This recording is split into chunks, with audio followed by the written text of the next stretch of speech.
So today I'm going to talk about Abhyasa and Vairagya. Um, Abhyasa is about practice. Practice requires effort, which is yatnam, strong effort towards stability. That's what Abhyasa means. And Abhyasa comes, what you want to do is to stabilize on sattva. Um, and sattva is the capacity of knowing. So if you are stabilized on sattva, then the other gunas like rajas and tamas can be used for good. Whereas if your energy is stuck on rajas or tamas, you feel a lot of restlessness or dullness.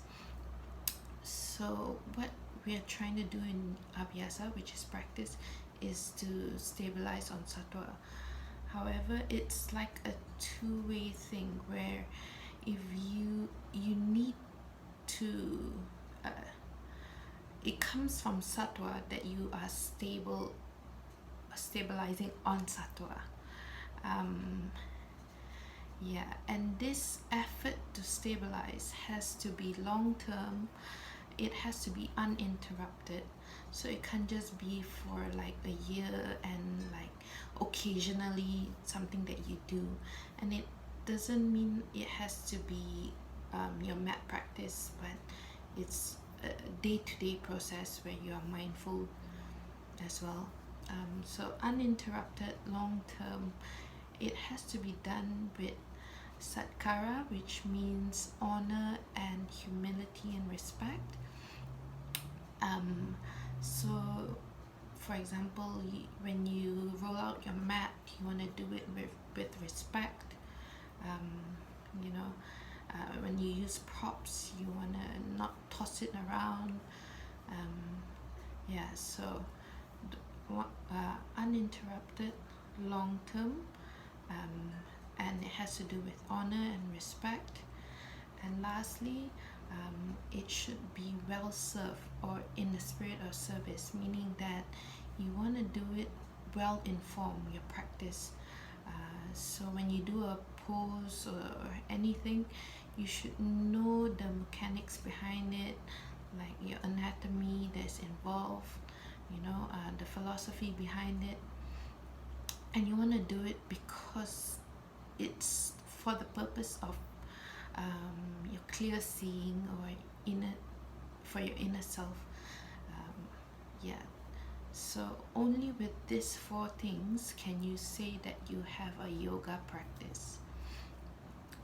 The next concept is Vairagya. Vairagya meaning non-attachment. When they say non-attachment, it doesn't mean you are detached from the world, or you're detached from people or your family or whatever. It's more of not giving power, or not allowing certain things to like control your mind or control your day-to-day life. Okay, so what you want to achieve is Vashikara. So through that, Vashikara means like mastery of your own mind. Okay, so in order to do that, there are three things that you need to go through.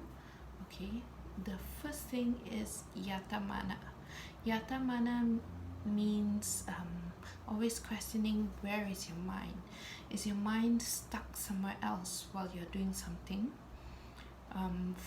Or for example, if you are in a posture, are you fixated on just reaching your toes, or are you really thinking about every little thing that you've learned about the anatomy to get into the pose? Okay, the next part is Vyatireka. Vyatireka basically what it means is, after constantly asking where is your mind, you start to learn the patterns of your mind. So for example, in your sitting practice, where is your mind always going to? Is it always going to think about what happened yesterday, or is it always thinking about planning for the future? So it's from those two stages, and then we go on to the third stage, which is can't remember the name right now. Anyway, the third stage, what it says is that once we are able to identify these patterns, then only can we after identifying these patterns, then only we can see that things that we come up in our mind is not due to other people, but it's largely due to ourselves.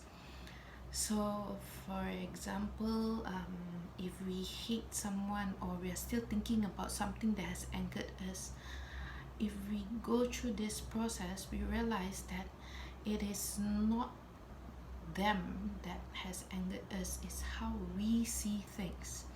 Okay, so only through this three process can we then gain a mastery of our mind and learn to practice or learn to be not non-attached to worldly things or happenings.